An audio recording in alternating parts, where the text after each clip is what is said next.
Welcome to Two Trick Pony, a twice-monthly podcast where we explore all the ways that people have found and cultivated their second tricks, from urban gardening to ultimate frisbee and everything in between. We're your hosts. I'm Melissa Betters. And I'm Claire Ma, and we thank you for joining us. Each week, we invite guests onto the show who have broken away from the expectations of their training, education, or CV to find fulfilling hobbies or even entirely new careers. We take a look at how cultivating a multifaceted self can lead you to community, connection, and confidence. This week, we're joined by Sharad Wertheimer, who is currently a medical student at George Washington University in Washington, D.C. He is also an avid urban gardener and at-home worm farmer. His training and hobbies stem from a passion for cultivating a healthy relationship with ourselves, our communities, and with the land, and we're so excited for you all to hear about his journey. Before we get to our interview with Sharad, we want to first introduce you all to a brief history of urban gardening. Throughout history, gardening within a city has been somewhat unusual. As in modern times, space in cities is valuable, and most land is simply too expensive to make growing crops a reasonable enterprise. Instead, most agriculture throughout history has taken place in the countryside, with urban centers relying on central markets to bring fresh food into the city. Some of the earliest evidence we have of urban agriculture, however, comes from ancient Mesopotamia around 3,500 BCE, where specific plots of land were set aside to grow food within the city's walls. The mythical hanging gardens of Babylon, if real, also serve as an example of urban gardens from the ancient world. One of the most famous examples of urban garden engineering is the famous chinampas, or floating gardens of Mexico. These floating agricultural plots were built on Lake Texcoco in central Mexico and were used to grow corn, beans, squash, chilies, and tomatoes. Evidence of other urban gardens have also cropped up throughout history, in the Shaanxi province of ancient China, in ancient Rome, and during the Incan Empire. More modern examples of urban gardens have typically grown out of necessity. Periods of economic depression and war have often led countries to set aside land and encourage their citizens to grow their own food. The Potato Patch Plan, enacted in Detroit in 1894, was a direct answer to the economic depression experienced in 1893. During World Wars I and II, so-called victory gardens became popular throughout Europe and the US as trade was disrupted, shipping prices skyrocketed, and fresh food was diverted to front lines. In England, museum grounds, golf courses, and even the moat at the Tower of London were all converted into urban gardens. In the US, over half of American households were growing at least some of their own food by 1942, and victory gardens in New York City yielded an estimated 200 million pounds of fresh produce during the Second World War. Falling off after wartime, urban gardening saw a renewed resurgence in the 1970s, driven mainly by a growing class divide, urban decay, and the civil rights movement. Growing your own food became a radical act, not just because it was a way to actively change your surroundings, turning vacant lots into thriving green spaces, but also because it brought economic independence and community cohesion to poor or disenfranchised neighborhoods. Early leaders in the urban garden movement include Hattie Carthen, who planted more than 1,500 trees in the Bedford-Stuyvesant neighborhood in Brooklyn, and Liz Christie, who formed the Green Guerrillas in 1973, famous for flower-bombing traffic medians and vacant lots. Today, the popularity of urban gardening continues to rise, with an emphasis on clean eating, reducing the carbon footprint, and promoting overall sustainability. This brings us to the second topic that we're going to touch on today, which is Sharad's endeavor into worm farming. Before we lose you, remember that earthworms play a vital role in our ecosystems. They recycle waste, aerate the soil, and provide food for many other animals, like birds, snakes, turtles, and small mammals. With that in mind, worm farming, or vermiculture, has gained traction in the past few decades as part of the organic gardening movement. Unlike other types of farming, the purpose of worm farming is not to harvest the worms themselves, but their poop. Vermiculture is a method of composting. where organic materials like vegetable scraps from the kitchen or pieces of cardboard boxes are broken down by earthworms kept in a contained, aerated bin. And rest assured, apartment dwellers, vermiculture can very much be done inside, just as well as outside. How it works is that as the worms eat the organic material that's been added to their bins, they excrete nutrient-rich poop, also called vermicast. This vermicast is the ultimate goal of vermiculture, as it's an incredibly potent fertilizer that can be mixed into garden soil to improve plant growth and soil health without the need of artificial fertilizers. Vermiculture is also a virtually endless system of nutrient recycling and can sustainably break down organic materials and produce fertilizer for years. And with that, let's turn to our interview with our guest, Sharad Wertheimer. So welcome, Sharad, to Two Trick Pony. Can you tell us who you are, what you do for work, and what hobby we're going to be talking about today? Yeah. Hi, thank you so much for having me on the podcast. My name is Sharad. I am going into my second year of medical school, and I'm going to be talking about my hobby passion of urban agriculture and worm farming. So in your own words, can you tell us, what is worm farming? Worm farming is, or also sometimes people refer to it as worm composting, is the practice of raising earthworms, and usually it is a specific species of earthworm called the red wiggler earthworm that is particularly well adapted to eating decomposing plant matter very fast and inside a closed container of some sort. And people do it for several reasons. They'll do it usually people are doing it to harvest their poop, or the scientific term is castings or vermicast, which is an amazing organic fertilizer. But some people also raise the worms to use as bait and for other uses like that. Can you tell us a little bit about your first encounter with urban gardening and urban agriculture and what that was like? Sure, yeah. So the way I got started with urban agriculture was when I was about to graduate from college at Brown in Providence, Rhode Island. I was procrastinating on finishing my final exams, and I really got the idea into my head that I wanted to start gardening. And I don't know exactly what precipitated that. I think that, maybe it was some sort of divine calling, maybe. But I just really wanted, and probably it was also a healthy dose of procrastination, but I just wanted to get my hands in the dirt and garden. And my girlfriend Naomi made me promise that I could only start gardening if I actually finished all of my final exams and graduated from college. So I thought that was a good deal. So as soon as I finished all my exams, turned everything in, then I signed up and got a plot at the Brown Street Community Garden, just a bit north of campus. And that summer, I just threw myself into the world of gardening. I had never done it before, but I just got some plants at a local plant sale and put them in, and that's where my journey began.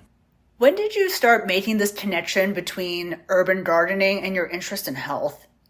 Yeah, well, I would actually say that gardening and agriculture, I call it my gateway drug towards health, because I actually wasn't a pre-med student. I was an American Studies student. I had studied the history of social movements in the U.S., and I was interested in working with organizations that are part of social change. And actually, my first job out of college was as a union organizer. And it was my hobby of gardening that actually put me on the path, I think, towards going to medical school, because gardening requires you to learn about how living things grow and change and die. And it's essentially an applied biology, chemistry, environmental sciences, climate course.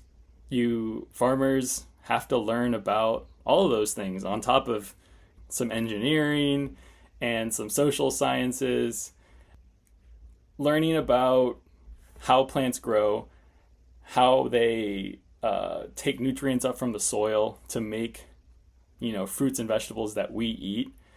That actually got me interested in learning about health, and, was one of the things that led me towards healthcare eventually. Once you made the decision to take urban gardening a bit more seriously, where did you start? Like, what resources did you find to be the most helpful? Or was there a particular person that was especially helpful in getting started? Yeah. So so that first year after graduating, I grew in that one little plot. And that year I graduated in 2019. And so the next year was COVID. And so everything, shut down and there wasn't that much to do. But I took that as an opportunity to basically expand my urban gardening operation. And so I got plots at 4 different community gardens that year. It was kind of ridiculous. I was driving between the Brown Street Community Garden, the Ring Street Community Garden, the Davis Park Community Garden, and out at and all of those 3 are in Providence, Rhode Island, and then I had a 4th plot out at Revive the Roots in Smithfield, Rhode Island. Shout out to all those urban gardens. I'm very grateful for you all. And so I think that just planting a garden itself becomes its own education in a way, but you do have to get some outside knowledge, and a lot of that happened on YouTube, honestly. Just Googling how to take care of a tomato plant, when to plant a scarlet runner bean plant, how to apply compost to a garden bed. That, honestly, YouTube University was a big source of education. I also started impulsively buying used books online about gardening topics, especially once I started getting more into learning about organic agriculture. I got really into agroecology, which is a discipline which understands agriculture and growing food as an extension or a part of the overall ecology. So I started getting books about that topic and reading more into soil science and learning about the soil microbiome. And there are lots of lectures on YouTube as well that talk about that. So a lot of YouTube rabbit holes and impulsive used book purchases, I think, was my main education. Can you tell us about what you grew on those plots?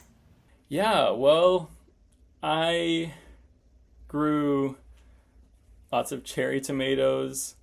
Scarlet runner beans are a really cool special kind of bean that makes these pink beans with red flowers that grow like 10 to 12 feet high if you let them. I grew lots of greens like Swiss chard, kale, collard greens. I grew zucchini and watermelons and basil and rosemary and sage. Started getting lots of herbs. And then I also started learning during COVID about herbalism as well. So I started growing some herbs more specifically for their medicinal uses, such as calendula, which you can use to make some really nice topical skin salves. Well, rosemary is medicinal as well. And well, I could name so many others that I grew, but that just gives you a little taste. Yeah, so you mentioned some medicinal salves and, cherry tomatoes, which obviously are great to eat. What did you end up doing with all the rest of the crops that you grew? Did it mostly stay with you, or did you ever, give them to friends, sell them? What happened to them? Yeah, I was growing a lot for personal consumption, I think. I would cook for myself and my girlfriend, and I would also give them to friends. And the stuff I grew made great gifts. I really loved how the earth, it felt, was being very generous to me and helping to grow all these things. And so I felt that there's a special joy in being able to give someone something that you grew yourself. Well, with the help of nature, I guess. And then I would also, when I would make different herbal remedies, like when I made calendula infused oil, for example, I would give that to friends as well. If they had sunburn or something like that, I would hand that to them. So yeah, I think that it mostly was just for personal and for friends. As you know, our podcast is called Two Trick Pony, and so we might call you a two trick pony, in which you made a pivot from an American Studies major with an interest in social movements and clearly a community organizing kind of approach as a labor organizer, and your current endeavor as a medical student with an interest in health and urban agriculture. What would you say is the connection between those two? Yeah, that's a great question. I think that it took me a while to make that connection. I think that I have always been interested in helping to be part of transforming the world for the better.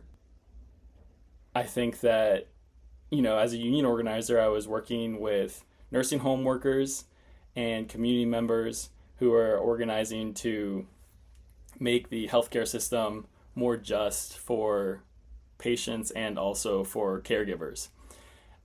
And the mentor that I worked under and who really trained me as an organizer, whose name was Alan Jesus Marin, he taught me that the root of so much evil in this world is exploitation. And that includes exploitation of people, but it also means exploitation of the land. What I realized, both through gardening and through union organizing, is that the answer to exploitation is learning how to build relationships with each other that are grounded in mutual respect and in reciprocity, and opposing any system that is rooted in trying to extract as much value as you can out of another person without regard to their humanity. Like I said, it took a little bit of time to make this connection, but when you're gardening and you're working out especially on an organic farm, maybe not on a giant industrial farm, but definitely in a small garden or on a small organic farm, you learn that the key to healthy soil is the community of living microbes and organisms that live there. They are actually what create the fertility of the soil. They are the basis of what allows plants to grow. And therefore they're the basis of what gives us life. And when we help to nourish that life of billions and trillions of microbes and small organisms that live in the soil, and of the plants that are in relationship with those organisms, that we also flourish mutually. If you want to learn more about those kinds of concepts, you should definitely read Braiding Sweetgrass by Dr. Robin Wall Kimmerer. I highly recommend to everyone. And so I think that's really where those connections came down to. If we really want to heal the world, like for example, in the Jewish tradition, there's a phrase called tikkun olam, which means to heal the world, then we need to oppose exploitation and learn how to live in mutual abundance with each other. And I think that's what I am choosing to dedicate my life to. It's really clear to us that you've put a lot of thought into this. That was a really beautiful answer. And yeah, I think the world would be a lot better if more people, like you said, were interested in countering exploitation and finding a way to contribute positively in the way that it seems like you have. What are some obstacles that you encountered? And when you encountered those obstacles, what kept you motivated? I think that one of the biggest obstacles that I faced was after 2 years of working at the union and really being able to do some meaningful work as a union organizer, my mentor ended up leaving the union. I ended up kind of being at a crossroads where even though I was really committed to wanting to be a union organizer, it just wasn't working out for me. So I had to decide what I wanted to do from there on. And I knew that I wanted to do something where I was working with people. I loved that aspect of being in a relationship with others, but I didn't know exactly what form that would take. I narrowed it down to either doing something that had to do with the environment, because I had just spent 2 years getting super interested in agriculture.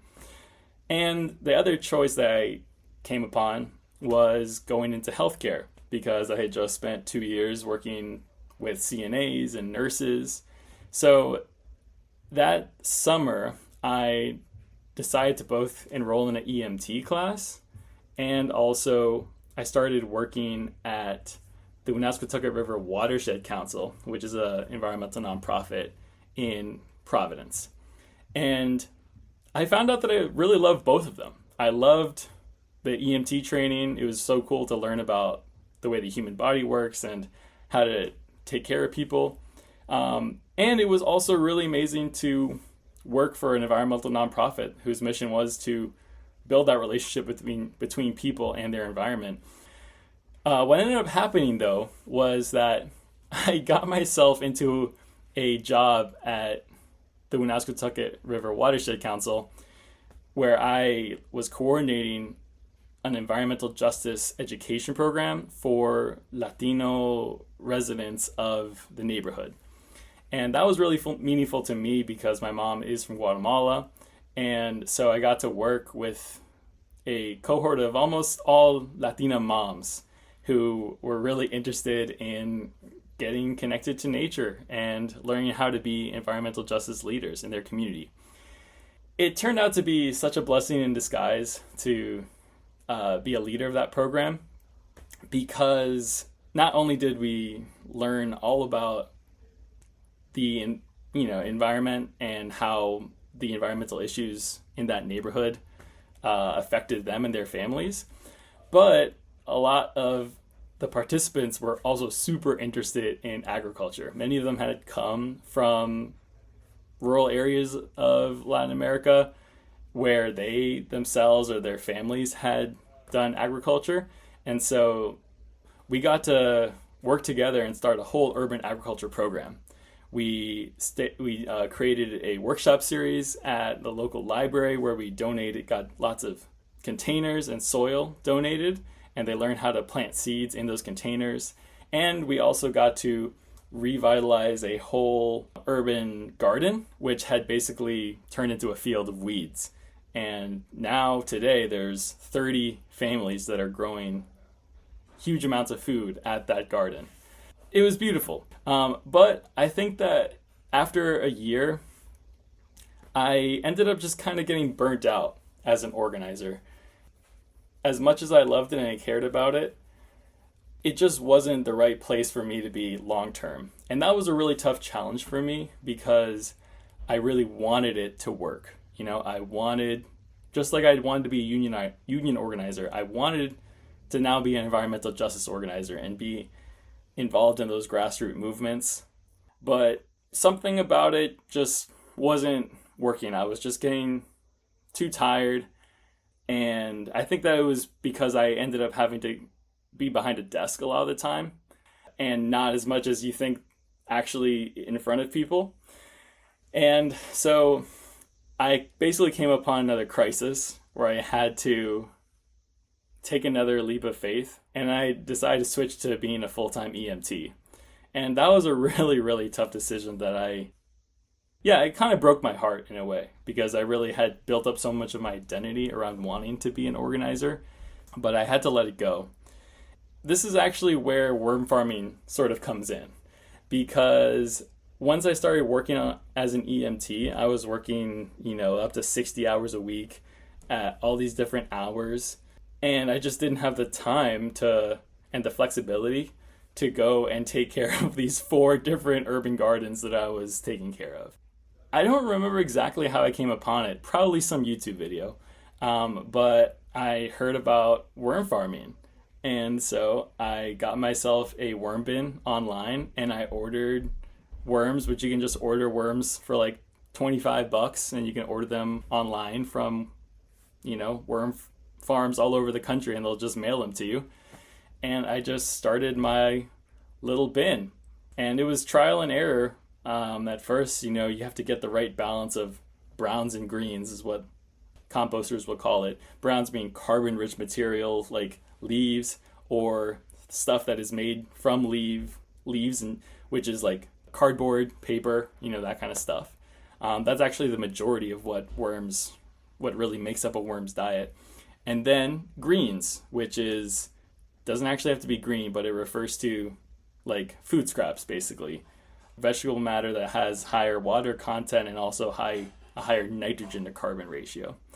And so I was just experimenting, but it really worked out because worms are not super high maintenance. You can feed worms once a week or even once every 2 weeks or 3 weeks even sometimes, and they are fine.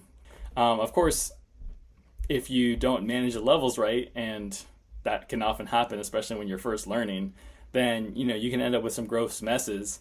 But once you figure out how to do it and kind of lock in those levels, then they're kind of good. So it was perfect. I was on the ambulance, and then I would, every 2 weeks, once I had the time, I would go in and check on my worms. And it literally kept my hands in the soil. It was very important to me. So do you still have time to do gardening now as a medical student? Because I know the hours can be quite grueling. The cool thing is that I have figured out a way to make gardening and worm farming a part of my medical education. And actually, part of my future dream as a doctor and what I want to do with my career is make it so that every single hospital, community health center, any healthcare facility such as like nursing homes, group homes, has a garden there or has a close relationship to a urban farm or garden nearby. Because this is something that I experienced myself, while I was gardening. But gardening has so many benefits for your health. It's good for your physical health because it's a form of physical exercise. You get exposure to sunlight, which we know is important for your mood and also for vitamin absorption. It's good for your mental health. So many gardeners will tell you that gardening is like their therapy. And in fact, there's actually a whole field called horticultural therapy, which is focusing on creating a profession around, having gardening as a form of mental health treatment. Gardening is also a great way to grow your own food and improve your own nutrition, but also learn about nutrition. So there's a lot of really amazing gardening nutrition education programs out there. And there's actually a whole book. If you're interested in this, there's a book called Farmacology by a doctor named Daphne Miller, who actually talks about how being connected to a local farming system and by extension being connected to your ecosystem more directly through what you eat and your connection to nature is actually really beneficial for your health. So I am actually, I made gardening and urban agriculture from my hobby actually into an essential part of my future career as a doctor. How do you think cultivating this hobby has changed how you think about yourself? Yeah, I think that part of why I care so much about gardening is because I think gardening was a central part of healing my own mental health struggles. Um, as I've mentioned just in this interview, there were lots of really deep existential crises that I have gone through throughout my life, and those have been exacerbated, I think, by mental health issues that I have. And gardening has been a part of how I have helped to heal my relationship with myself. And that's why I'm so passionate about bringing it to other people, is because it's helped me so much. It's something that I noticed from the very first time that I started working in the garden up at Brown Street, was that when you're out there with the plants and with your hands in the soil, they care for you as much as you care for them. Being out there in nature teaches you lessons about life that help you to navigate life's obstacles in a more healthy way. So, for example, one lesson that has really stuck with me is that first year of gardening, I remember I had, I had planted lots of flowers, and it was like calendula, for example. And I was really sad at the end of the season when those flowers that I planted started to wither and dry up. And it's just an inherent part of gardening. You plant things and they bloom and they give you such beauty and bounty, and then they start to die. I remember it was really hard to watch something that I put so much love and energy into start to shrivel and die. But I realized that out of that death, actually, were seeds. Literally, in so many plants, the flower, the fruit, when it dies and shrivels up, there are lots of times seeds left behind within. Those seeds, you can often gather them and then plant them next year. Or they'll just fall off and they'll just grow back next year even without actually planting them. And so to me, that taught me that out of every death, out of every end, there is a new beginning.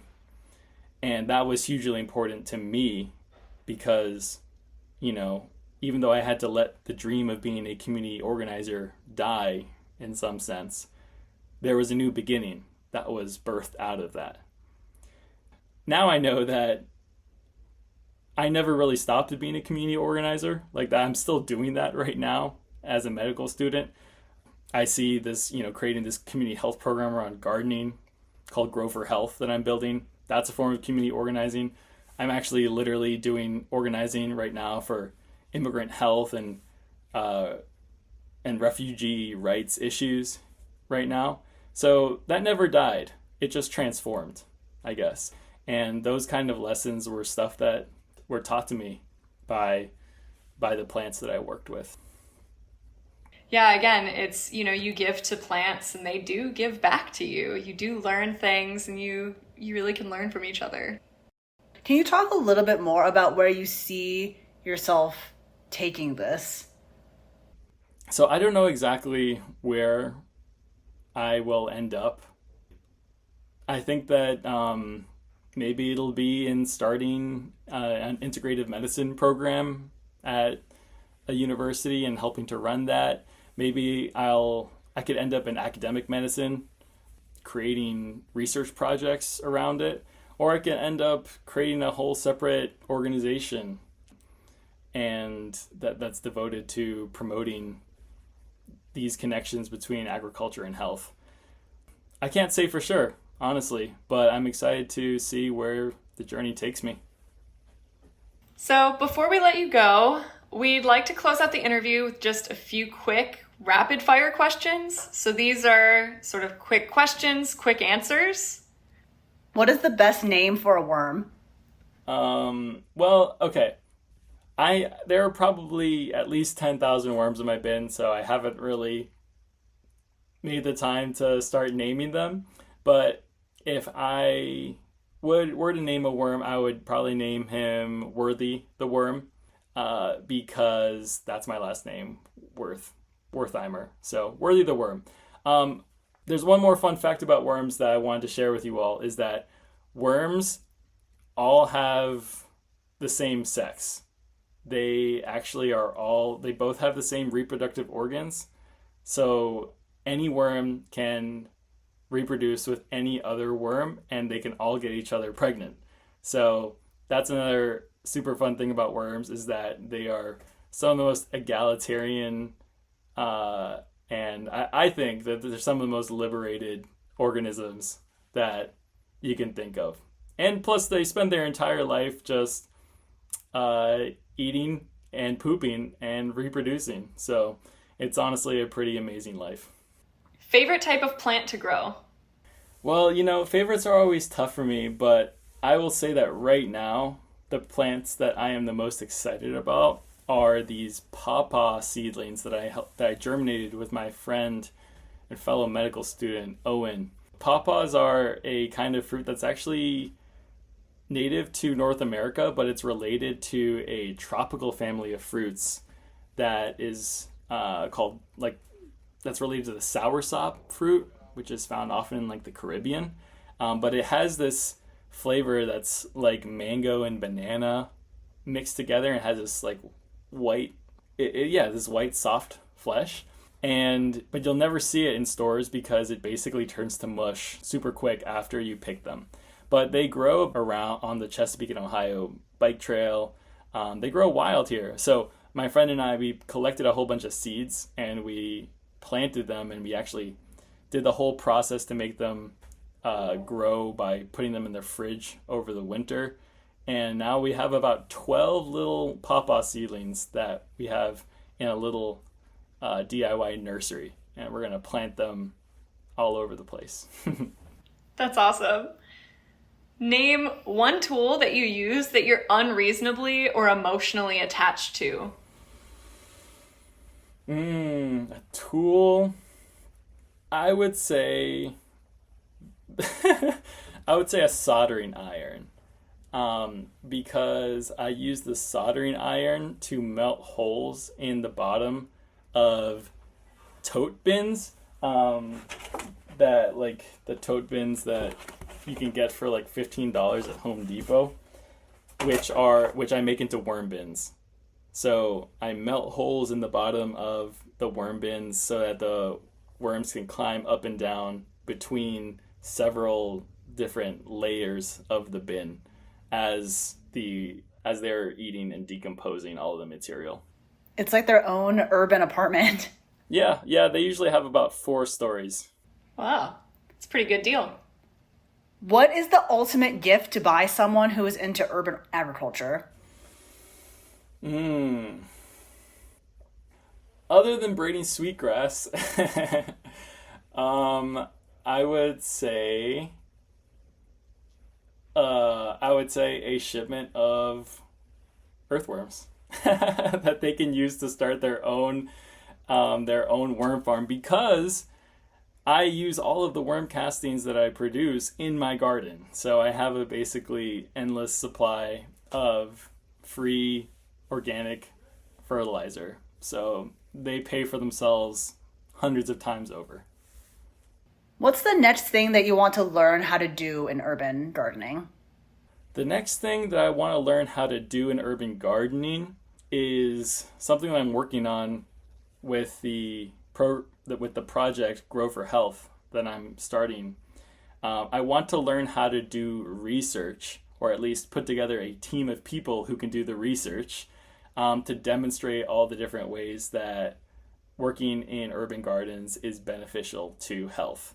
Because we need to do the research in order to be able to back things up and actually move forward towards the goal of getting these health promoting gardens at every single healthcare facility in the country. And finally, do you have any last words of wisdom you'd like to share? I would say to anyone who has never gardened before and who thinks that they don't have a quote unquote green thumb, no one starts out with a green thumb. I had never worked with plants before, it just required curiosity and letting go of the fear of failure. The first time I started a worm farm, I actually killed all my worms. I let them dry out, and I was really sad about it. So what did I do? I bought another shipment of $25 of worms. And it was from learning from those mistakes and then going back and doing the research, watching a bunch of YouTube videos, buying books on worm farming, that I figured out what the key was. And now those probably 300 worms are now probably 10,000 worms that I have. So, don't be afraid of failure. Just keep on trying and get your hands a bit dirty. Well, thank you so much, Sharad, for talking with us today. This has been a really interesting and amazing conversation. I really loved hearing more about what you do and why you do it. Your motivations are something that speak to me. Is there any place that people can find either you or your work or initiatives that you're a part of that you'd like to share? Yeah, if anyone wants to check out the work that I'm doing with Grow for Health, which is the community health project I'm starting based around urban farms and gardens, you can look us up at Grow for Health GW. That's grow_for_health_GW. And we're posting about not only what we're doing at GW in terms of building a community health program around the community garden that's already there, actually right behind the medical school, right in Foggy Bottom. But we're also posting about all the other amazing work that's being done in urban ag across the city and how it's connecting to health. So yeah, check us out there. And if you're in the area and you want to get involved, then shoot us a message and we'd love to get in touch. Well, thank you so much again for speaking with us. We really appreciate you taking the time to do this. Thank you all for giving me the opportunity to ramble about worms and gardens. Listeners, thank you so much for tuning in this week. We will be back for our next episode in 2 weeks. If you want to get in touch with us, or if you know a two-trick pony who would be a great fit for the show, please let us know by email at twotrickponypodcast@gmail.com. You can also follow us on Instagram at twotrickponypodcast. Those are both with the number 2. And if you liked this podcast, please rate us and subscribe so you never miss an episode. Thank you so much for listening, and we'll see you next time.